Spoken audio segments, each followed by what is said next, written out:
In this tutorial, I will edit step by step one of my latest scenes to show you my work process with my pictures. I won't cover how I made the lighting in Gmod. For that I will link in the description multiple tutorials dedicated for this, and the link to the channel of Allmade2Bafest that is full of useful tutorials for other aspects of the making and editing of a scene. He also streams from time to time, so you can follow his own work process.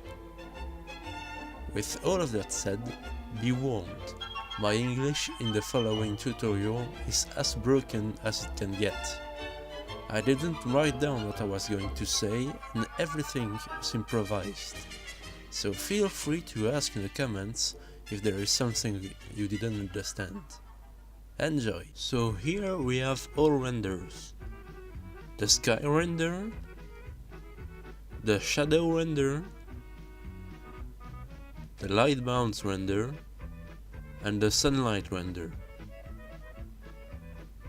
So we're not gonna use the third one, it's way too bright. So you can see I will remove it.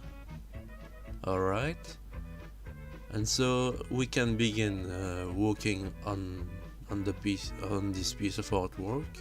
So I will use this as the sunlight, copy and paste it on the shadow render, and duplicate it in like this to get the sunlight intensity I want. So let's rename it sunlight. Alright, but as you can see, it doesn't look very natural yet, so we're gonna use the light bounce render right here, copy and paste it, extend it to the size of the whole image,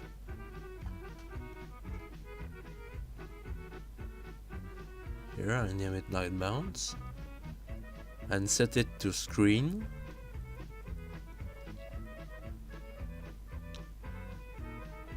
And duplicate it to get a bit more intensity. So here we are. Now that I am pleased with the lighting, I can save those renders on the side, and I will use this render, the sky render. So I will grab a sky texture I ripped from Battlefield 1, but you can find pretty good results online. I will use this one, duplicate it multiple times to get the morning sky brightness. There we go. Then paste it on our image, extend it to cover all the areas in black, like this. Now I flip it horizontally so that the position of the sun makes sense. And now I use this as an alpha mask to have the sun stay behind the objects of the scene. And I will duplicate the sky render multiple times so I don't end up with black dots in the foliage because of sources and handling of transparency. There we go. So now we have our sky render put in the whole scene. and we can lock it. And now what I'm gonna do is flatten the image, take the sky texture back, paste it again. Here I will extend it to the size of the scene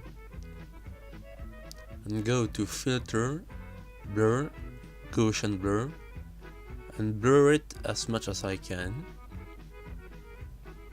Alright. Now I will use this render, the depth render, invert it and use it as an alpha mask, and this will give me some realistic fog. I will set to screen and duplicate. There we go. Perfect. So I will flatten the image once again.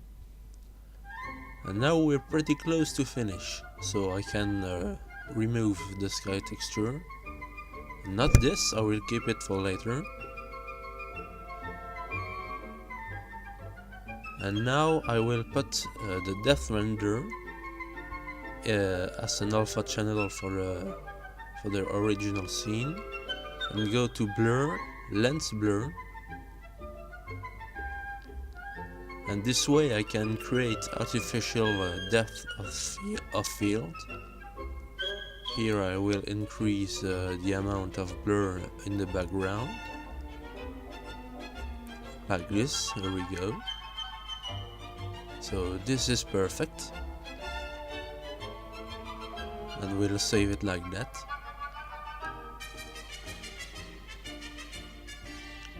Alright, so now I downsize the image to remove the aliasing that comes with the renders I took. This seems to be a fitting size for it, not too big, not too small. So now we have a more detailed image without any aliasing. And here I will work on the subsurface scattering on the characters using a normal brush with a softness of 0, a red orange color, and I will paint over the skin of the characters where the sun hits them, like this, here on the fingers. Set the blending mode to lighten and adjust the opacity, and I will do that on every exposed skin of every character that is hit by sunlight, like this. Right, so that's a face done. Another one. See how it gives a more realistic look to the skin of the characters. There we go. And so we're finished with the subsurface scattering, so we can flatten the image again. Alright, it's almost finished. So now we are going to color correct it using some preset filters. Not this one, that was a mistake when recording, but this. And you see multiple presets. I will use this one, yeah? That's the one I use usually, and turn down the opacity so that the scene doesn't look too contrasted, like this. Here we go, and we're almost over with it. So we can close all the other renders, we don't need them anymore. I check back the size of the image, and I will create another one with 50 pixels more on the width and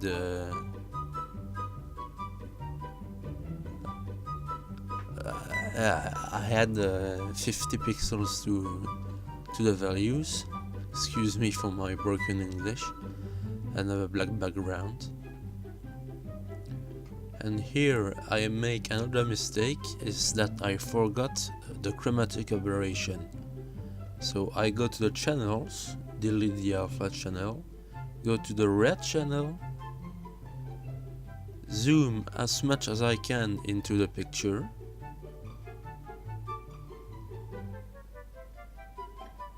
and move the red channel slightly to the right, and then the blue channel slightly upwards, like this, so it gives some kind of chromatic aberration.